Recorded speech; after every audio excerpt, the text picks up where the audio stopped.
Excellencies, ladies and gentlemen, at the outset I would like to extend my appreciations to His Excellency Luis Inácio Lula da Silva, President of the Federative Republic of Brazil, as well as to the government and people of Brazil for their outstanding hospitality, and wish every success to our deliberations.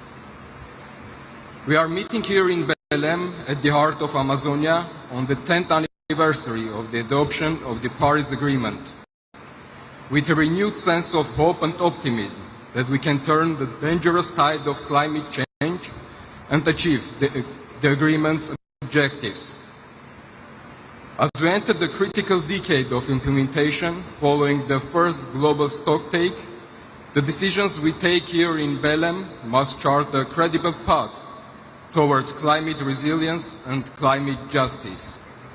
The biannual transparency report, the synthesis report on NDCs, and the synthesis report on NAPs released by the UNFCCC Secretariat provide encouraging evidence of positive changes. They validate the effectiveness of the Paris Agreement in decreasing global emissions and strengthening adaptation mechanisms. However, the same reports point to the need for urgent and enhanced action, reminding us that we are still far from the levels we strive to achieve. If we are to keep the goals of the Paris Agreement within reach, we must redouble our collective efforts to accelerate the progress. COP30 in Belém must therefore become a milestone, transforming global ambition into concrete action on climate change mitigation, adaptation, as well as loss and damage, guided by equity and the common but differentiated responsibilities and respective capabilities. Distinguished delegates, Armenia is firmly committed to contributing to collective efforts to mitigate and adapt to the impact of climate change. Despite Armenia's negligible share of global emissions, we strive for active participation in international undertakings to limit temperature rise to 1.5 Celsius through comprehensive economy-wide mitigation measures.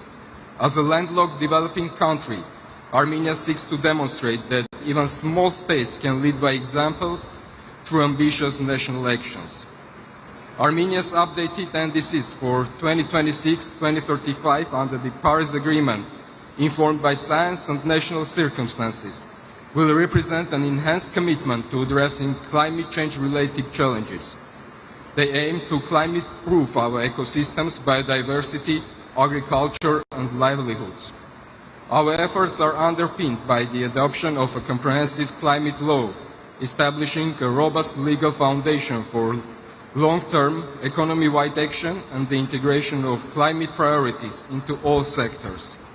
Our long-term low-emission development strategy, in turn, provides a clear pathway towards a resilient, low-carbon economy in line with the Paris Agreement.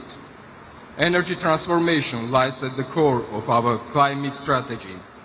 We are expanding renewable energy generation at an unprecedented pace to substantially increase the share of green energy in our national mix. At the same time, we continue to rely on nuclear energy as a safe and stable component of our clear energy mix, providing real carbon-neutral electricity and enhanced energy security. Excellencies, there is a growing recognition that nature, climate, and land are parts of our one indivisible system, while fragmented approaches are no longer sufficient. Responding to the scale of the crisis requires coherence, partnership, and trust. For Armenia, this is not an abstract concept. Our country lies at the crossroads of the Caucasus, one of the world's biodiversity hotspots, where fragile mountain ecosystems are facing the combined pressure of climate change, land degradation, and biodiversity loss. We have learned that adaptation and restoration must go hand in hand, that no biodiversity policy can succeed without integrating climate and land considerations. To move the needle further and achieve transformative changes, we must recognize that environmental challenges are interconnected and affect us all, whether high in the mountains, deep in the forests, or on the high seas, we must rethink our relationship with nature. Recognizing the urgency of these interconnected challenges, Armenia, as the host of Biodiversity COP30, is taking active steps together with other partners to reinforce international collaboration and promote integrated approaches to climate change mitigation and biodiversity preservation, with a view to achieving a result-oriented outcome at COP30 in Belém on synergies that could be leveraged towards successful global review of the collective progress in implementing the Kumning-Montreal Global Biodiversity Framework at CBD COP17 in Yerevan next year. Armenia looks forward to welcoming you all to Yerevan next October for Biodiversity COP17 to review our progress, strengthen the bridges among the Rio Conventions, and reaffirm that multilateral cooperation is indispensable to restoring and protecting the living fabric of the planet for present and future generations. I thank you.